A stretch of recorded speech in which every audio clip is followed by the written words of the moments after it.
Bonjour, donc je suis Soyibou Ndaw, je suis le directeur des risques et de l'intermédiation à ADPME, Agence de développement et d'encadrement des PME au Sénégal. Alors nous faisons partie du dispositif effectivement des AOP et nous avons travaillé avec ONUDI à enrôler un premier groupe d'entreprises et aujourd'hui nous avons entamé les discussions pour aller à l'échelle. Alors concrètement, ce qu'on peut retenir comme déjà dans cette première phase comme apport essentiel de ONUDI et du projet dans le cadre de nos activités, ça a été déjà de nous permettre de changer de perspective. Nous avons l'habitude d'accompagner les PME au financement, notamment via le crédit bancaire ou même parfois en les aidant à ouvrir leur capital au Sénégal. Mais avec la plateforme, on va sur une perspective internationale avec des exigences différentes, avec des perspectives qui sont différentes, des opportunités également qui sont différentes. Donc ce changement de perspective-là, je considère que c'est le premier apport. L'autre élément, ça a été également de former nos équipes à l'utilisation de la plateforme, au renseignement en tout cas des informations qui sont dans la plateforme et donc à voir aussi les projets sous une perspective internationale, à faire en sorte que le projet qui soit porté par une PME lambda au Sénégal puisse être transcrit d'une manière à ce qu'un investisseur international puisse également le comprendre, y être intéressé et potentiellement aller plus loin. Donc je pense que ça c'est vraiment l'apport le plus important, de nous permettre d'être dans cette perspective internationale et donc de finalement faciliter à nos PME le fait de se confronter aux exigences d'investisseurs qui viennent d'horizons différents.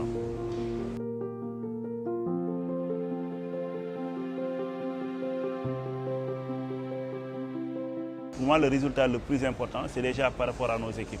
Parce que c'est important que nos équipes, nos analystes, puissent comprendre les exigences qui sont, qui viennent d'ailleurs pour les appliquer aux PME. Peut-être juste pour comprendre pourquoi je mets le point là-dessus, c'est que l'une des missions essentielles de l'agence, c'est de jouer le rôle de tiers de confiance et donc d'intermédiaire entre la PME et ses différents partenaires, notamment les partenaires financiers. Donc jouer ce rôle suppose que vous puissiez comprendre les exigences et les attentes de chacune des parties. Sinon, vous ne pouvez pas jouer le rôle d'arbitre ou d'intermédiaire. Donc plus nos agents sont en mesure de comprendre les exigences d'investisseurs internationaux, plus ils sont en mesure d'accompagner la PME et donc finalement même de relever la qualité des services. Parce que ces exigences, plus on les applique dans le cadre de nos missions, plus on va déjà, par rapport aux dossiers classiques d'entreprises qui vont aller au financement bancaire, on va améliorer notre niveau d'exigence. Et ça, c'est un élément qui est extrêmement important. L'enjeu dans l'accompagnement de nos entreprises, c'est toujours de tirer le niveau vers le haut. Et donc, plus on est capable de nous aligner avec les exigences internationales, plus on est capable d'améliorer la qualité de nos dossiers. Et donc ça, c'est sur ça que je mets vraiment l'élément. Et puis bon, d'un point de vue aussi communication, marketing propre à l'agence, le fait de pouvoir dire aux PME, oui, je peux vous aider à vous financer en local, mais je peux vous ouvrir également des perspectives internationales.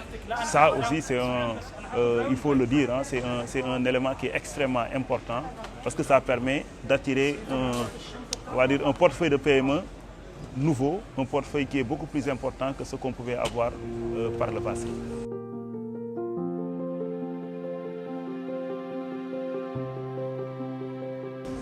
Nous venons de lancer une plateforme d'intermédiation équivalent de la plateforme DIPS, on va dire, mais au niveau local.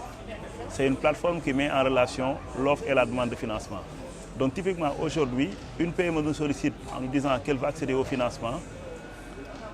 Tout le processus qui mène de l'information à la fin du processus, c'est-à-dire le suivi post-financement, est digitalisé via cette plateforme qu'on appelle GUF PME, pour guichet unique d'accès au financement des PME. Cette plateforme, c'est ça que j'évoquais, le fait que quand l'entreprise nous sollicite pour du financement bancaire, on a les outils, on a les process qui étaient déjà là et que ONUDI nous a permis d'aller à cette perspective internationale. Donc aujourd'hui, on a une plateforme qui est relativement intéressante et qui permet à tous ces acteurs d'échanger. Et je pense que l'appui de Onudi ou la collaboration avec Onudi, pour moi, devra être articulé à cette plateforme parce que l'enjeu via cette plateforme est exactement le même que via la plateforme DIPS. C'est comment on fait pour que les PME puissent accéder à du financement. Ici, on est sur une perspective internationale. Là, avec GUFPM, on est sur une perspective locale. Mais je pense qu'il faut qu'on essaie le plus possible d'aligner les standards avec ce qui peut être requis par rapport au DIPS. Surtout que la première brique du GUFPM qui a été développée est très centrée sur le financement bancaire, ou en tout cas le financement par dette. On n'a pas encore mis suffisamment l'accent sur l'ouverture du capital dans la plateforme GUFPM. Et je pense que ça fait une perspective de collaboration pour voir comment les fonctionnalités qui sont relatives à l'ouverture du capital dans le GUFPM peuvent être développées en relation avec Onudi, peut-être DIPS, mais en tout cas en relation avec Onudi, pour nous assurer que les espaces qui seront dédiés aux institutions de private equity, ces espaces soient les plus adaptés possibles à leurs attentes.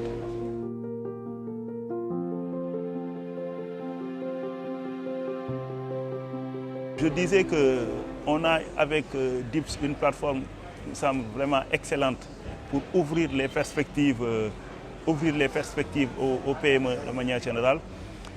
Maintenant, je pense qu'il y a aussi de la réflexion à avoir compte tenu des premiers dossiers qui ont été montés. On s'est rendu compte que ça peut être consommateur en termes de temps, parce que remplir le formulaire pour chaque PME suppose qu'il y ait un projet déjà qui soit existant et un projet vraiment au sens plein, parce qu'il s'agit d'ouverture du capital.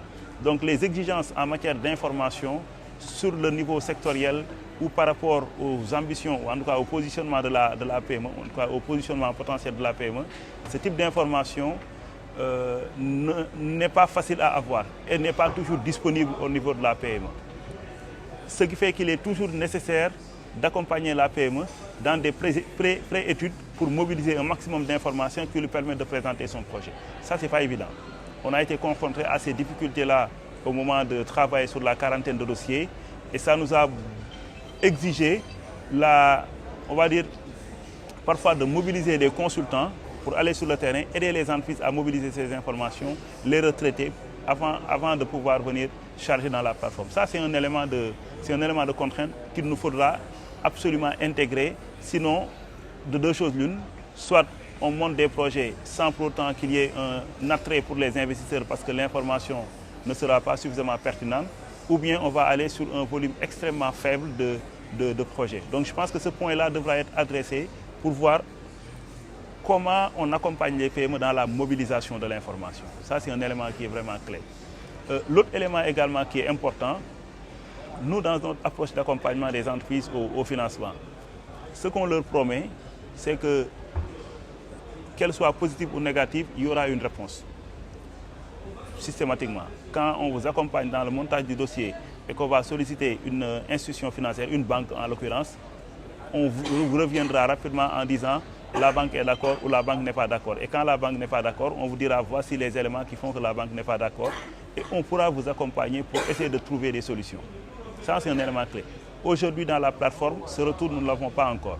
Et c'est important qu'on puisse travailler à ce retour pour permettre d'améliorer certains dossiers qui sont déjà montés, mais qui peut-être ne correspondent pas aux exigences des institutions financières. Ce retour-là, il est important. L'autre chose qui est importante également, c'est que quand on accompagne les entreprises au financement, nous sommes présents dans les négociations. Parce que nous savons qu'il y a une très grande asymétrie de compétences entre celui qui finance et celui qui est financé. Parce que la PME en général, c'est le dirigeant de l'entreprise qui n'a pas forcément toutes les compétences qui lui permettent de négocier ou de discuter avec la banque ou encore moins avec les investisseurs. Donc c'est important aussi qu'on puisse dessiner des process à ce niveau qui nous permettent de nous assurer que quand nous mettrons en relation les entreprises avec des investisseurs internationaux, qu'elles ne soient pas seules, qu'elles soient assistées dans tout le processus pour nous assurer qu'à la fin, la PME soit également gagnante dans l'affaire, parce que je pense que c'est ça qui est l'objectif qui est visée à travers la plateforme BIPS.